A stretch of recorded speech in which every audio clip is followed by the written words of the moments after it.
하나님께서 우리에게 주시는 말씀은 에스겔서 34장 1절로 16절 말씀입니다. 에스겔서 34장 1절로 16절 말씀 제가 봉독해 올리겠습니다. 여호와의 말씀이 내게 임하여 이르시되 인자야 너는 이스라엘 목자들에게 예언하라. 그들 곧 목자들에게 예언하여 이르기를 주 여호와께서 이같이 말씀하시되 자기만 먹는 이스라엘 목자들은 화 있을진저 목자들이 양떼를 먹이는 것이 마땅하지 아니하냐. 너희가 살찐 양을 잡아 그 기름을 먹으며 그 털을 입되 양떼는 먹이지 아니하는도다. 너희가 그 연약한 자를 강하게 아니하며 병든 자를 고치지 아니하며 상한 자를 싸매주지 아니하며 쫓기는 자를 돌아오게 하지 아니하며 잃어버린 자를 찾지 아니하고 다만 포악으로 그것들을 다스렸도다. 목자가 없으므로 그것들이 흩어지고 흩어져서 모든 들짐승의 밥이 되었도다. 내 양떼가 모든 산과 높은 맷뿌리에마다 유리되었고 내 양떼가 온 지면에 흩어졌을 때 찾고 찾는 자가 없었도다. 그러므로 목자들아 여호와의 말씀을 들을지어다. 주 여호와의 말씀에 내게 나의 삶을 두고 맹세하노라. 내 양떼가 노략거리가 되고 모든 들짐승의 밥이 된 것은 목자가 없기 때문이라. 내 목자들이 내 양을 찾지 아니하고 자기만 먹이고 내 양떼를 먹이지 아니하였도다. 그러므로 목자들아 여호와의 말씀을 들을지어다. 주 여호와께서 이같이 말씀하시되 내가 목자들을 대적하여 내 양떼를 그들의 손에서 찾으리니 목자들이 양을 먹이지 못할 뿐 아니라 그들이 다시는 자기도 먹지 못할지라. 내가 내 양을 그들의 입에서 건져내어서 다시는 그 먹이가 되지 아니하게 하리라. 주 여호와께서 이같이 말씀하셨느니라. 나 곧 내가 내 양을 찾고 찾되 목자가 양 가운데 있는 날에 양이 흩어졌으면 그때를 찾는 것 같이 내가 양을 찾아서 흐리고 캄캄한 날에 그 흩어진 모든 곳에서 그것들을 건져낼지라. 내가 그것들을 만민 가운데 끌어내어 여러 백성 가운데 모아 그 본토로 데리고 가서 이스라엘 산 위에와 시냇가에와 그 땅 모든 거주지에서 먹이되 좋은 꼴을 먹이고 그 우리를 이스라엘 높은 산에 두리니 그것들이 그곳에서 좋은 우리에 누워 있으며 이스라엘 산에서 살찐 꼴을 먹으리라. 내가 친히 내 양의 목자가 되어 그것들을 누워 있게 할지라. 주 여호와의 말씀이니라. 그 잃어버린 자를 내가 찾으며 쫓기는 자를 내가 돌아오게 하며 상한 자를 내가 싸매주며 병든 자를 내가 강하게 하려니와 살찐 자와 강한 자는 내가 없애고 정의대로 그것들을 먹이리라. 아멘. 이 시간도 우리 하나님 말씀 받기 전에 잠시 기도하시겠습니다. 하나님, 이 시간 가운데서도 저희를 하나님 앞에 불러주시고 또한 아버지 하나님이여 이 예배 가운데 또한 하나님을 찬양하고 또한 귀한 말씀을 듣게 하신 이유가 있을 줄 믿습니다. 이 시간도 그 이유를 알아가는 시간이 되게 하시고 아버지 하나님, 우리가 거저왔다 거저가는 것이 아니라 성령의 말씀으로 아버지 하나님 나를 든든히 세우는 그러한 시간이 될 수 있도록 우리 잠시 기도하시고 말씀 받겠습니다.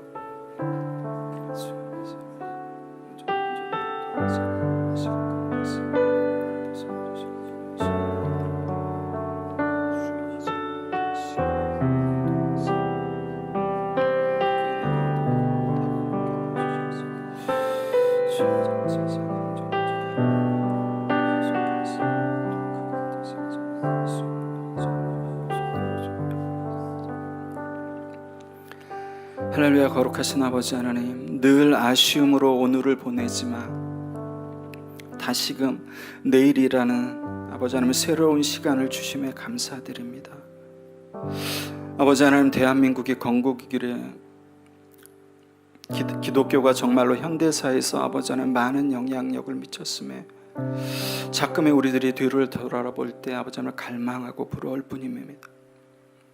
그럼에도 여전히 우리들에게 내일이라는 시간을 주셔서 능력의 하나님께서 인도하시고 이끌어 가시는 아버지 하나님, 이 나라를 보게 하시고 우리의 삶을 보게 하시니 아버지 하나님 감사합니다. 아버지 하나님, 우리가 오늘도 소망의 말씀과 생명의 말씀으로 기도할 수 있는 것이 얼마나 큰 축복인지요. 오늘 드려지는 예배가 아버지 하나님 그런 예배가 될 수 있도록 각 사람의 마음을 붙잡아 주시고 아버지 하나님 넉넉한 마음으로 하나님의 말씀을 받아 누리며 또한 이 시간 나에게 깨닫게 하신 것을 결단하며 나아가는 생명의 시간이 될 수 있도록 주님 인도하여 주시옵소서. 감사드리며 이 모든 말씀 살아계신 우리 주 예수 그리스도의 이름으로 기도드렸사옵나이다. 아멘. 할렐루야. 버팀 정기예배 나오신 모든 분들 주님의 이름으로 환영합니다. 오늘은 에스겔서 34장 1절부터 16절 말씀으로 자기만 먹는 이스라엘 목자들이라는 제목으로 말씀을 전하겠습니다. 오늘 본문 말씀이 좀 길죠. 제가 좀 짧게 잡으려고 하다가 그냥 16절까지 잡았습니다. 에스겔은 유다의 마지막 경건한 왕인 요시야 왕 때 태어났습니다. 에스겔은 제사장의 아들로 태어나서 그야말로 격동의 시대를 보고 몸소 겪은 선지자 중에 하나입니다. 여러분, 지금 우리나라는 그 어느 때보다도 격변하는 국내외 정세 속에 놓여 있습니다. 자국 우선주의 때문에 세계 곳곳에서는 전쟁이 일어나고 생명보다 탐욕을 앞세우며 돈 때문에 사람을 죽이는 인간의 기본 윤리마저 무너진 정말 차가운 이 시대의 현실을 매일매일 마주하면서 살아가고 있습니다. 여러분, 돌아오는 주일은 예수님께서 이 땅에 오신 대림절이 시작되는 주일입니다. 이러한 이 시대의 현실 때문에 예수 그리스도께서 이 땅에 오심을 더욱더 큰 의미로 다가오는 시기입니다. 여러분, 예수 그리스도의 성육신 사건은 단순히 예수님의 탄생 이야기가 아니라 우리의 모든 죄를 구속하시고 우리를 죽음의 권세로부터 해방시키시고 모든 사망 권세를 깨뜨리시고 우리가 살아가는 이 세상 가운데 또한 우리가 살아가는 우리 가운데 하나님의 나라를 세우시기 위한 구원의 사건이 예수님의 성육신 사건입니다. 그러므로 여러분, 우리가 살아가는 이 나라 가운데도 하나님의 나라가 임하도록 기도하셔야 되고 또 내 안에 내가 살아가는 삶의 터전 가운데서도 하나님의 나라가 임하도록 나의 삶을 내어드리며 기도하셔야 됩니다. 저는 오늘 에스겔서 본문을 통해 당시 지도층인 왕들이 얼마나 그 역할에 충실하지 못했으며 자신의 부귀영화만을 누리며 또한 온갖 타락을 일삼았는지를 살펴봄으로 말미암아 오늘날 2025년 12월을 살아가는 그리스도인들, 하나님의 자녀들이 나라와 세워진 위정자들을 위하여서 또한 내 삶을 무너진 부분을 수축을 위하여서 기도하기를 원합니다. 여러분, 요시야 왕이 죽은 후 그 넷째 아들인 여호아하스가 유다의 왕으로 오르게 됩니다. 그런데 여호아하스가 유다의 왕으로 오른 지 채 3개월도 안 돼서 애굽의 바로 누고가 여호아하스를 잡아가고 그의 넷째 아들인 엘리야김을 왕으로 세웁니다. 그리고 그 이름을 개명합니다. 여호야김으로. 그리고 애굽이 바벨론 느부갓네살에 의해 멸망을 당하게 되죠. 그 멸망당하고 바벨론의 느부갓네살은 바로 예루살렘 성전으로 들어가서 그 예루살렘의 성전에 있는 보물들을 모두 다 약탈해 갑니다. 이때 애굽의 포로로 잡혀갔던 그 사람들 중에 다니엘과 세 친구들이 있습니다. 바벨론의 느부갓네살은 애굽의 바로 왕이 세운 여호야김을 꼭두각시 왕으로 남겨두고 여호야김의 아들 여호야킨을 실제적인 왕으로 세우죠. 그런데 이 여호야긴 또한 아버지의 악행을 그대로 본받아서 하나님 앞에 계속해서 악행을 쌓아갑니다. 그 결과 하나님께서 이 여호야긴도 바벨론 느부갓네살에게 포로로 잡혀가게 하십니다. 포로로 잡혀가게 하세요. 그때 포로로 잡혀갔을 때 여호야긴 왕이 포로로 잡혀갔을 때 포로로 잡혀가는 것이 에스겔과 한 10,000명 이상의 그 유다 백성들입니다. 그 후 느부갓네살은 요시아의 셋째 아들인 마따니아를 왕으로 세우고 역시나 이름을 개명하죠. 시드기야로 개명합니다. 그리고 그때 에스겔이 하나님의 메시지를 전합니다. 그런데 여러분, 유다 백성들은 여러분들도 너무나도 잘 아시다시피 유다 백성들은 에스겔이 전한 하나님의 메시지를 한 귀로 듣고 한 귀로 흘려보냈습니다. 그 결과 에스겔이 예언했던 대로 10년 뒤에 정확하게 바벨론의 느부갓네살이 다시 예루살렘을 침략해서 성벽을 완전히 무너뜨리고 성전을 완전히 무너뜨리는 결과를 낳게 됩니다. 그리고 오늘 본문 바로 앞장인 33장에서 하나님께서는 에스겔을 두 번째로 부르십니다. 두 번째로 부르셔서 에스겔에게 내가 너를 이스라엘의 파수꾼으로 삼을 거니까 내 말을 선포하라고 하나님께서 명령하십니다. 여러분 생각해 보십시오. 유다는 나라도 빼앗기고 백성들도 포로로 잡혀갔습니다. 그리고 자신들이 목숨보다 더 귀중하게 생각했던 성벽과 성전은 완전히 무너졌습니다. 그런데 하나님께서 무엇을 더 에스겔을 통해서 당신의 말씀을 선포하시기 위해서 에스겔을 이스라엘의 파수꾼으로 세우셨을까요? 에스겔서 33장 11절 말씀 제가 봉독해 올리겠습니다. 너는 그들에게 말하라. 주 여호와의 말씀이니라. 나의 삶을 두고 맹세하노니 나는 악인이 죽는 것을 기뻐하지 아니하고 악인이 그의 길에서 돌이켜 떠나 사는 것을 기뻐하노라. 이스라엘 족속아 돌이키고 돌이키라. 너희 악한 길에서 떠나라. 어찌 죽고자 하느냐 하셨다 하라. 아멘. 예. 포로로 잡혀가지 않은 예루살렘에 남아있던 자들에게 에스겔은 하나님의 말씀을 선포했습니다. 그런데 이들 역시도 여전히 에스겔이 선포한 하나님의 말씀을 무시했습니다. 아니, 무시한 정도가 아니라 이 예루살렘에 포로로 잡혀가지 않고 남아있던 유다 백성들은 하나님 앞에 이렇게까지 따져 묻기까지 했습니다. 에스겔서 33장 17절 상반절 말씀을 우리말 성경으로 제가 봉독해 드리겠습니다. 그래도 너희 백성의 자손들은 말한다. 주의 방식은 공평하지 않습니다.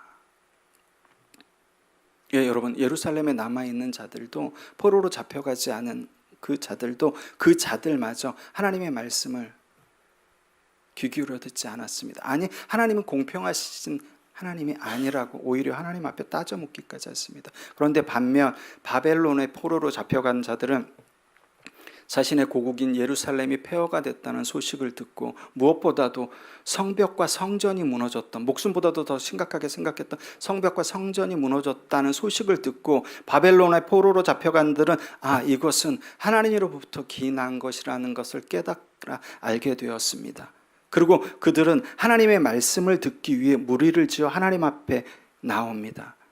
그것이 에스겔서 33장 30절 하반절 말씀입니다. 가서 여호와께로부터 무슨 말씀이 나오는가 들어보자 하고. 아멘. 포로로 잡혀간 자들은 지금은 자신의 고국인 예루살렘이 점령당하고 성벽과 성전이 돌 위에 돌 하나도 남지 않고 무너진 것을 하나님으로부터 시작됐다고 안 반면에 오히려 예루살렘 본국에 남아있던 유다 백성들은 전혀 그렇게 생각하지 않았습니다. 오히려 하나님 앞에 하나님 이게 지금 공평한 겁니까? 하나님, 우리가 하나님만을 섬기고 하나님께서 어떻게 예배하고 제사했는데 오히려 하나님 앞에 따져 묻기까지 했습니다.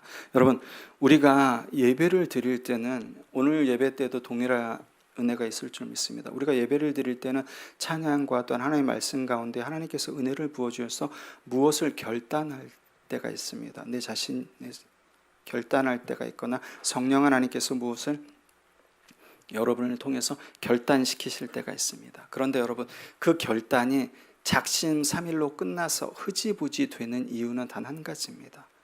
말씀이 없기 때문에 그렇습니다.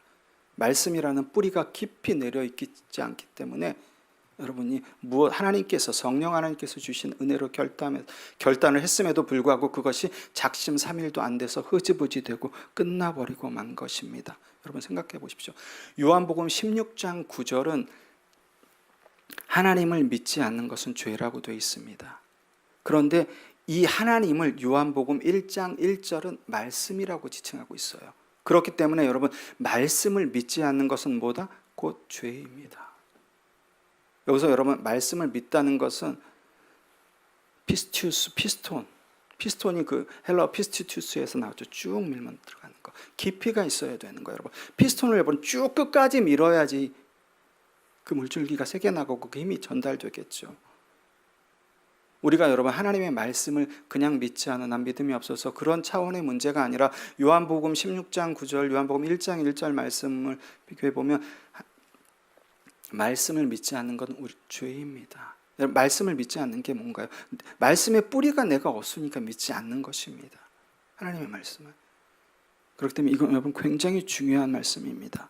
여러분 포로로 잡혀간 유다 백성들은 예루살렘이 황폐해지고 또한 성벽이 무너졌다는 것에 하나님의 말씀을 들으러, 그래 이건 하나님으로부터 기인했어, 그래서 하나님의 말씀을 들으러 하나님 앞에 나왔습니다. 그런데 이들도 우리랑 동일하게 그렇게 마음을 먹고 하나님 앞에 나아갔지만 이들도 작심삼일 흐지부지 되고 말았습니다. 33장 31절 말씀입니다. 백성이 모이는 것 같이 내게 나오며 내 백성처럼 내 앞에 앉아서 내 말을 들으나 그대로 행하지 아니하니 이는 그 입으로 사랑을 나타내어도 마음으로는 이익을 따름이라. 뭐라고요? 에스겔이 지금 어떻게 우리가 하나님의 말씀 가운데 굳건히 서지 못하고 하나님의 말씀을 믿지 못하는 것은 무엇이요?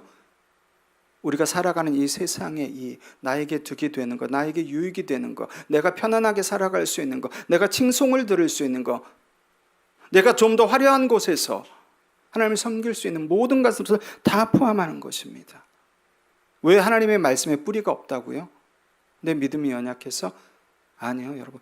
우리의 믿음은 여러분 제가 누누이 말씀드리지만 하나님께서 주신 믿음입니다. 하나님께서 주셔야지 우리가 깊이 뿌리 내리는 믿음을 갖고 있을 수 있어요. 근데 에스겔이 오늘 31절에서 얘기한 것은 우리가 하나님의 말씀에 뿌리를 갖지 못하고 하나님의 말씀을 믿지 못하는 것은 결국에는 무엇이라고요? 결국에는 궁극적으로 저 우리의 깊은 곳을 보면 결국은 우리의 이익 때문에.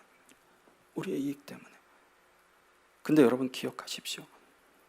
이제 2025년도도 불과 한 달여 조금 더 남았습니다. 그리고 2026년입니다. 우리는 계속해서 하루하루 1년 1년 하나님 앞에 그 주님 앞에 한 걸음 한 걸음씩 내가 가기 싫어도 모든 이 세상에 숨을 쉬는 모든 피조물들이 한 걸음 한 걸음씩 그 걸음을 옮기고 있다는 진리를 반드시 기억하시기 바랍니다. 우리가 여러분 하나님의 말씀을 믿지 못하는 궁극적인 일은 저도 그렇고 여러분들도 그렇고 내 안에 있다는 것을 반드시 기억하시기 바랍니다. 그리고 오늘 본문은 이렇게 시작합니다. 여호와의 말씀이 내게 임하여 이르시되 라는 말씀으로 시작합니다. 하나님께서는 에스겔에게 이스라엘 목자들에게 당신의 말씀을 선포하라고 명령하십니다. 그렇기 때문에 하나님께서 오늘 본문 에스겔서 34장 1절서부터 16절까지가 아니라 1절서부터 끝까지 이 34장을 여러분들이 이해하기 위해서는 34장이 아니라 에스겔서 그 앞뒤 문맥으로 전부 다 여러분들이 쉽게 이해하기 위해서는 하나님께서 에스겔에게 이스라엘 목자들에게 말씀을 선포하라고 명령하셨는데 그럼 이 이스라엘 목자들이 누군지를 아시는 것이 여러분 오늘 본문을 해석할 수 있는 키예요. 이 이스라엘 목자들이 누구길래 하나님께서 에스겔에게 이스라엘 목자들에게 선포하라고 하셨을까? 여러분 성경에 보면 목자라는 비유가 굉장히 많이 나옵니다. 그런데 신구약에 틀려요.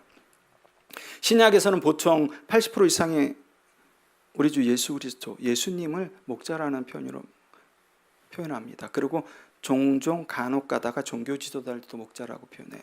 그렇지만 구약에서는 신들이나 임금들을 흔히 목자라고 비유했습니다. 흔히 목자라고 비유했어요. 시편 23편이 대표적이죠. 여호와는 나의 목자시니. 그리고 하나님께서 이스라엘을 일부러 풀어주시려고 바벨론이 바사 왕국에 멸망하죠. 바사 왕국의 고레스를 통해서 풀어주시죠. 그러면서 뭐라고 그러세요? 고레스를 내 목자라고 말씀하십니다. 구약시대에는 목자라는 단어는 신이나 왕들에게 흔히 사용되었던 단어예요. 그럼 오늘 본문에서 하나님께서 말씀하시는 이스라엘 목자들은 양을 치는 목자가 아니라 왕들이겠죠. 왕들을 얘기를 하는 것입니다. 왕들을. 지도층을 얘기를 하는 것이에요. 그걸 기억하시고 오늘 본 말씀을 들으시면 됩니다. 2절 말씀에 하나님께서 에스겔에게 이스라엘의 목자들에게 예언하라고 명령하십니다. 오늘 본문 2절 상반절 말씀입니다. 인자야 너는 이스라엘 목자들에게 예언하라. 그들이 곧 목자들에게 예언하여 이르기를. 여러분, 이 하나님께서 에스겔을 통해서 이스라엘 목자, 그러니까 왕들에게 예언하라고 하는 것은, 이 예언은 우리가 생각하는 예언일까요? 오늘날 우리가 생각하는 이 예언을 여러분 한자로 말씀드리면 맡길 예 말씀원이에요. 하나님께서 맡기신 말씀을 전한다는 거예요. 그래서 여러분 우리가 그 구약에 보면은 선지서라고 그러죠. 예언서라고도 합니다. 동일하게. 선지서, 예언서 동일한 얘기예요. 여러분, 오늘날처럼 우리가 많은 사람들이 생각하는 것처럼 마치 무슨 장래일을 내다보는 무슨 특별한 능력을 예언이라고 절대 성경은 얘기하지 않습니다. 그것을 예언이라고 그러지 않고, 하나님께서 에스겔에게 이스라엘 목자들에게 예언하라고 하신 것도 장래의 일을 그 이스라엘 목자들에게 알려주라고 하는 것이 아니라 하나님이 당신의 말씀을, 선지자들한테 맡긴 말씀을 전하라는 거예요. 전하라는 거. 여러분, 예언과 환상, 사람들이 굉장히 많이 연약한 부분입니다. 이 부분을 이용해서 사람들의 마음과 사람들의 종교심, 열심을 부추겨서 하나님을 얼레고 달래서 하나님을 자기 마음대로 조종할 수 있도록 만드는 사꾼 목사들이 굉장히 많습니다. 여러분 생각해 보십시오. 예수님 때 있었던 성경은 구약입니다. 그죠? 그런데 지금 우리가 2025년을 살아간 때 성경은 신구약 66권이 다입니다. 하나님께서는 충분히 성경의 저자들을 통하여서 수많은 정경 과정을 거쳐서 66권을 저희에게 주셨습니다. 하나님께서 이 성경을 벗어나서 하나님께서 감추이신 부분을 계속해서 우리가 알아낼 필요도 없고, 하나님께서 모든 것을 성경 안에 주셨습니다. 그런데 하나님께서 무슨 특별한 얘기를 어떤 사람 환상을 통해서, 어떤 예언을 통해서, 여러분, 저는 여러분들한테 그렇게 말씀드리고 싶어요. 99.9999%는 예언과 환상은 좀 거짓이라고 여러분에게 말씀드릴 수 있습니다. 단 0.0000001%가 진실이라고 말씀드릴 수 있어요. 여러분, 그 0.00001 때문에 수많은 피해보는 사람들이 얼마나 많은 줄 아십니까? 그렇기 때문에 여러분, 저는 여러분들한테 단언코 말씀드립니다. 어떤 교회 가서 은사사역이나 환상과 예언사역을 하면 그 교회는 떠나십시오. 그 교회는 떠나십시오. 왜냐하면 여러분 정확하게 이 말씀 구조는 알고 계셔야 됩니다. 왜 예언과 환상이 거짓말이지는지는 히브리서 1장 1절로 2절 말씀이 정확하게 하나님께서 말씀하시고 계십니다. 제가 봉독해 드리겠습니다. 옛적에 선지자들을 통하여 여러 부분과 여러 모양으로 우리 조상들에게 말씀하신 하나님이 이 모든 마지막 날에는, 이 모든 마지막 날이 언젠가요? 우리 주 예수 그리스도께서 십자가에 달리시고 다시 오시는 그날까지 그 사이를 우린 종말의 때라고 그럽니다. 마지막 종말의 때라고 그래요. 우린 지금 종말의 때를 살아가는 거예요. 그러니까 이 모든 마지막 날에 종말의 때에 아들을 통하여, 아들이 누구라고 그랬죠? 아까 요한복음 1장 1절 태초에 말씀이 계시니라, 이 말씀이 하나님과 함께 계셨을 때 이 말씀이 곧 하나님이라, 말씀입니다. 말씀을 통하여 우리에게 말씀하셨으니 이미 다 말씀해 주셨어요. 하나님께서는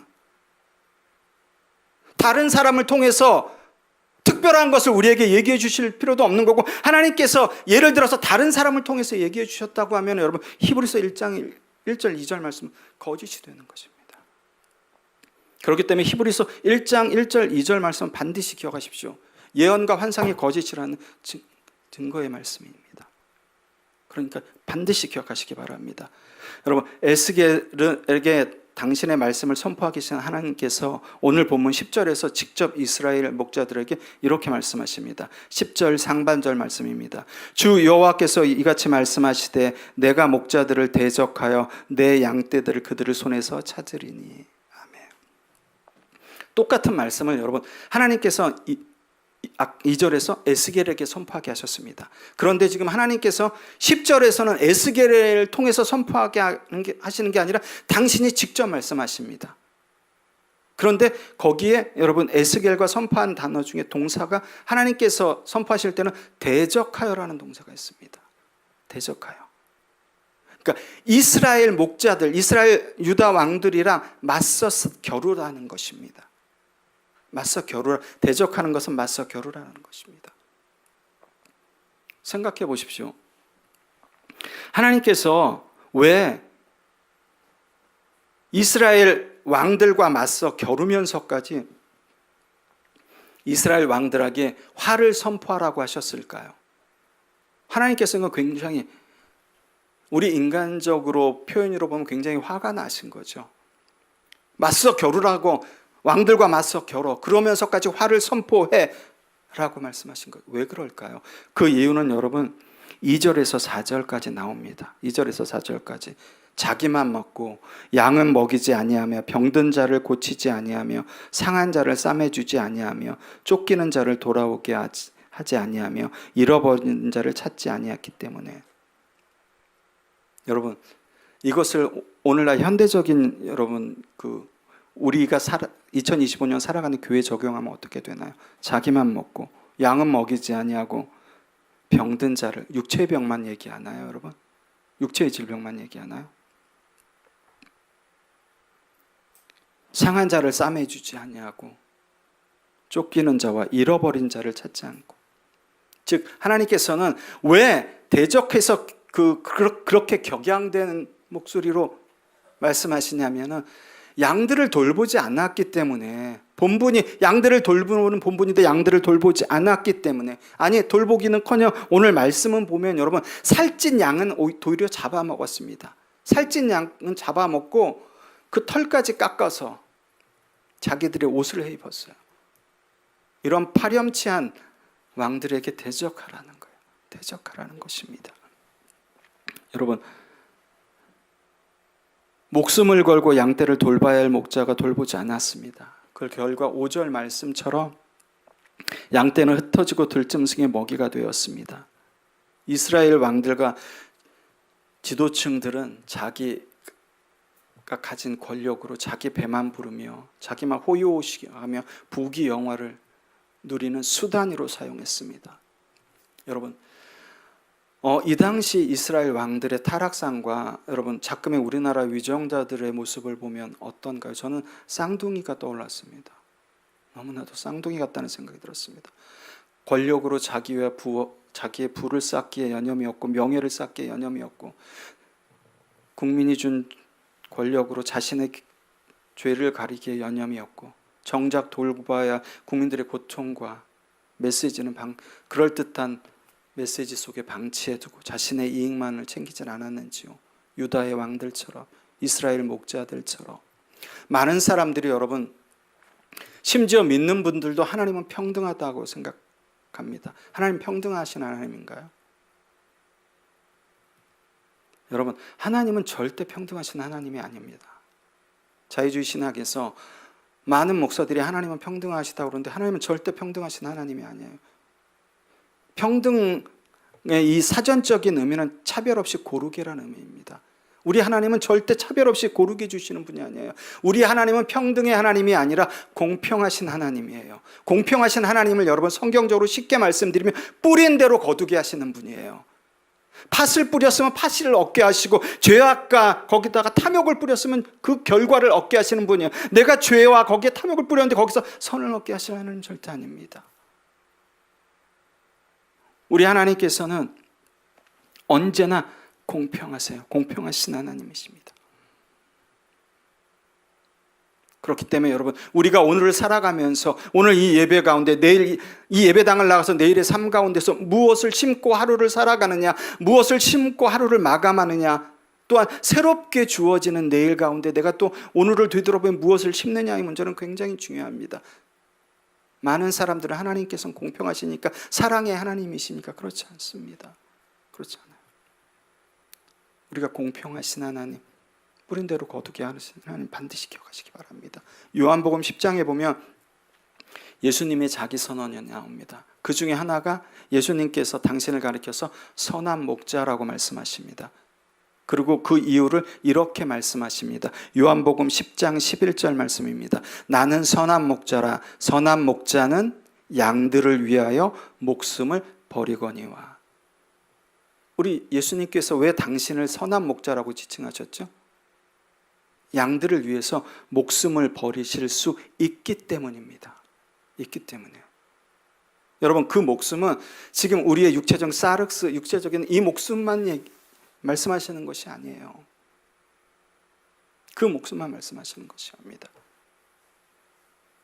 그리고 예수님께서는 굉장히 중요한 말씀을 12절에서 선포하십니다. 요한복음 10장 12절 상반절입니다. 삭구는 목사가 아니요 양도 제 양이 아니라. 우리는 여러분 보통 책이나 어디서 보면 삭군 목사, 거짓 목사 이렇게 나오죠. 우리는 마치 한 단어처럼 사용합니다. 그런데 요한복음 10장 12절 상반절 말씀 예수님께서 어떻게 말씀하시나요? 삭군은 목자가 아니라고 말씀하십니다. 그렇기 때문에 우리가 거짓 목사, 삭군 목사 편의상 붙여 쓰는 거지 삭군은 목자가 아니라는 의미예요. 단호하게 말씀하십니다. 마찬가지입니다. 오늘 이스라엘 본문에 나오는 이스라엘 목자인 왕들은 삭군처럼 자기를 지지하고 자기에게 이득이 되는 백성들은 자기 양이라고 돌보면서 자기를 반대하고 자기에게 유익이 되지 않고 병들고 상처가 있는 양들은 돌보지도 않았습니다. 아예 잃어버려서 찾을 생각도 하지 않았습니다. 여러분, 세계 제2차 대전이 끝날 1944년에 프랑스 드골 임시정부가 수립됩니다. 그 드골은 그 당시 임시정부를 수립하면서 오직 한 가지, 프랑스 국가의 재건과 양극단으로 분열된 국민의 대통합이라는 최대의 강건을 갖고 임시정부를 수립합니다. 여러분, 그 당시 프랑스는 공산당인 좌파와 기독교 민주주의인 우파 간에 굉장히 극렬한 갈등과 분열이 있었습니다. 물론 드골은 여러분 보수입니다. 그런데 드골이 임시정부를 수립했을 때 드골은 자기가 보수임에도 불구하고 공산당 좌파와 보수 모든 세력을 아우르는 통합정부를 만들었습니다. 통합정부를 만들었어요.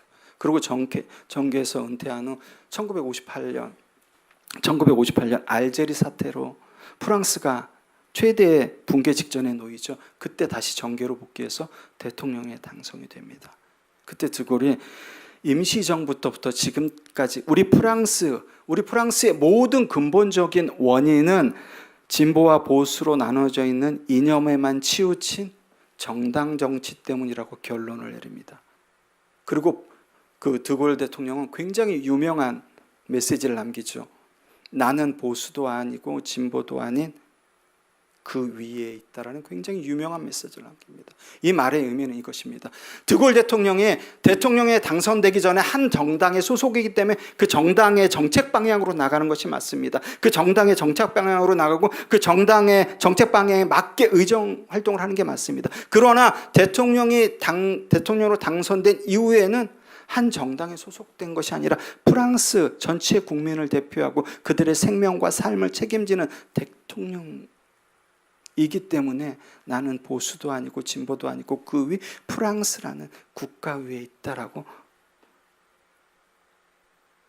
선포한 것입니다. 여러분, 우리나라 역대 이렇게 쭉 대통령들 보면은 너나 할 것 없이 여러분 보수든 진보든 불문하고 대통령에 당선됐음에도 여러분 보시면 마치 한 나라의 정당 대표처럼, 즉 정당 대표이냐 국정 운영을, 나라를 운영하기 때문에 그 속에서 여러분 갈등과 분열이 일어나는 것은 어떻게 보면 너무나 당연한 결과처럼 보여집니다. 여러분, 우리는 오늘을 살아가는 그리스도인들은 바로 이것을 위해서 기도해야 됩니다. 어느 정당 대표가 뽑히든 그 정당 대표가 그 정당이 아니라 이 대한민국이라는 국민의 삶과 이 대한민국이라는 국민의 생명을 쥐고 이것을 위해서 내가 속한 정당의 정치 방향을 넘어서 그렇지 않은 반대 사람도 품을 수 있는 그러한 나라, 그러한 위정자들이 될 수 있도록, 이 민족이 될 수 있도록 우리는 기도하셔야 됩니다. 물론 하나님께서, 저는 반드시 하나님께서 예수 그리스도께서 다시 오시는 그날 우리 대한민국을 그 길이 될 수 있도록 탄탄한 길을 예비할 수 있는 나라로 반드시 사용하실 줄 믿습니다. 그런 대통령이 세워지지 않으면 하나님께서 친히 당신의, 오늘 이스라엘 목자들이 보호하지 않은 양을 당신께서 직접 보호하시듯이 저희 나라를 직접 보호하시고 그렇게 이끌고 가실 줄 믿습니다. 그럼에도 불구하고 저희가 세워진 위정자와 이 나라를 위해서 기도해야 되는 것은 굉장히 중요합니다. 여러분, 하나님께서는 여러분 잃어버린 양들을 그냥 놔두시지 않고 찾고 또 찾아서 그들이 이스라엘 목자들이 내버렸던 연약한 양을 강하게 만들어주시고 병든 양을 고쳐주십니다. 그렇기 때문에 우리가 이 나라와 민족을 위해서 기도할 때 하나님께서는 이 나라 민족이 계속해서 혼란 가운데 빠져드는 것 같지만 하나님의 계획하신 가운데서 그마저도 하나님께서 선하신 방법으로 하나님의 방법대로 우리들의 기도를 통해서 반드시 이루어 가실 줄 믿습니다. 여러분, 이스라엘 왕들과 같이 우리나라의 위정자들이 세워진 법과 질서를 무너지지 않고 자기들의 또한 부귀 영화를 위해서 국민들의 고통에 귀 기울이지 않는 일이 없도록 여러분 기도하시고, 또한 무엇보다도 이 나라 위정자들이 하나님을 두려워함으로 죄에서 벗어날 수 있도록, 그 다음에 하나님의 온전하신 뜻을 따라서 이 나라를 이끌어갈 수 있도록 기도하는 저와 여러분들이 되길 소원합니다. 왜냐하면 여러분, 우리나라가 있어야지 우리가 있고 내가 있는 것입니다. 우리가 이 나라의 위정자들을 위해서 기도하는 것은 우리가 좀 더 풍요롭게 살려고 하는 것도 아니고 우리가 좀 더 여유롭게 살려고 하는 것도 아니고 우리가 세워진 위정자들과 이 나라를 위해서 기도해야 되는 단 하나입니다. 이 나라가 주님의 것이기 때문에, 이 나라가 주님의 것이기 때문에. 그렇기 때문에 여러분, 우리는 반드시 이 나라와 세워진 위정자를 위해서 내 개인적인 기도보다 하나님께서 오늘 11월 달 정기예배 말씀을 에스겔서로 주시면서 나라와 민족을 위한 기도를 주신 이유도 좀 거겠다고 생각합니다. 우리가 좀 깨어서 우리가 내 기도, 정말 간절히 기도하는 것처럼 이 나라와 민족을 위해서 기도할 때 하나님께서는 이 나라 가운데 당신의 뜻을 행하시며 또한 당신의 일을 나타내실 것입니다. 여러분, 이제 돌아오는 주일이 대림절인데 참 목자이시며 평강의 왕으로 오신 그 예수 그리스도를 기다리는 대림절과 이 땅 가운데 성육신하셔서 이 땅 가운데 오신 성탄절을 맞이해서 우리가 아기 예수가 탄생하신 것을 기뻐하고 감사하고, 또한 그 구원의 은혜에 하나님 앞에 무한 영광을 올려드려 나가는 것도 중요하지만,